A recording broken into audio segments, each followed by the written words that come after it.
Nation of Fit in 10, welcome to day 32, and I am going to hop right into some of your feedback, or more specifically, your questions. So let's do that. This person asks, it's a question about caffeine. Caffeine consumption, how much and what does caffeine do to the body? Can we drink as much decaffeinated coffee as we want? I find drinking hot liquids makes me less hungry. Drinking liquids in general will help to curb your appetite, for sure. Can we drink as much decaffeinated coffee as we want? Yes. I can't think of any ill effects. I don't know of any, so should be totally fine. There should be no consequences, no repercussions to that. No health repercussions, that is, nothing serious. Caffeine consumption, how much? I would suggest no more than a cup of black coffee per day. And what does caffeine do to the body? Well, caffeine works on the adenosine receptors. Essentially what that means is caffeine binds to the adenosine receptor, and as a result, adenosine cannot bind to the receptor because caffeine has taken over that parking spot. And with more adenosine out there, when I say out there, it's actually sitting in the junction between nerves. This causes more neural activity, more neural excitement. And so you feel like you have more energy, or at least that's part of it. So the nervous system is more amped. On top of that, caffeine causes our pituitary gland to stimulate our adrenal glands to produce more adrenaline. So now we got the adrenaline aspect, the heart racing, more liberation of fatty acids, more liberation of sugar, more liberation of the hormone cortisol that helps to release more energy into the bloodstream because we are in a heightened state. The other thing it does is it produces dopamine. And dopamine is a feel-good neurotransmitter. We get more of this in the brain, and this is, at least partly, I would say largely involved in its ability to be addictive because it makes us feel good. So I would try to limit it as much as you can. We don't want to have too much neural excitement. And certainly we don't want to have a racing heart rate. We don't want super high levels of cortisol constantly. So keep your caffeine in check. Question number 2. When to tell yourself to take a break from an injury or illness and how to come back from it. I'm assuming small goals along the way. I realize each injury is different, thereby giving different outcomes. Yes, so first thing I will say about injuries, do what you can do to work around the injury. Now, we did have somebody come into class last week, very serious injury in the back. I don't know the details of it, but this person had a very hard time walking and just upright holding themselves. They had just a hard time moving in general. With that degree of injury, especially to your trunk,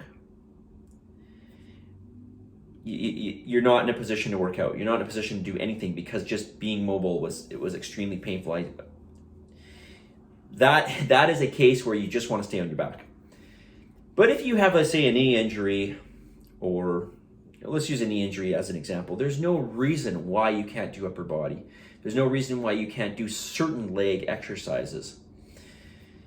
So just because you have an injury, this doesn't necessarily mean that you can't do anything. Now, if you had an injury as serious as this person did last week coming into class, obviously you need to rest to the point at which you're able to be mobile again without any pain, and then start to do the things that you can do. Given that it's your back, you probably want to start with stuff where you're lying down, where you're supported at least, okay, where you're lying down or you're at least you're in an incline. And we have to be very, very careful with the types of exercise we choose in that regard. But ultimately, we just have to use our own common sense in terms of what we're able to do at that time and then how intense we can go about it. I will tell you personally, I always have some sort of like pull or niggle or something. I got shoulders bothering me, my hips bothering me. But I have a lot of experience on how to work around these things. I also have a lot of experience in doing things to help it feel better in the moment so that I can use it for the training session. But the point is to a certain extent, where there is a will, there is a way. Again, if you had the kind of injury that this person had last week with the back, that was very serious, that's a different story. So you just got to rest, recuperate, get better, and then once you're able to, start slow and do everything that you're able to do. I don't know if I can say most injuries, but there are a lot of injuries that you can have that you can easily work around. Okay, so don't ever think that just because you have an injury, and that's not to say that you don't have a serious injury. If you have a very, very serious injury, that's a different story, like the one last week. But if it's something, especially if it's just periphery, like if you have a wrist injury or, a knee injury, ankle injury, there's still a lot of things you can do, tons of things you can do. Okay, let's get to the message of the day. On this day 32, it's one of my favorites actually. Success is connected with action.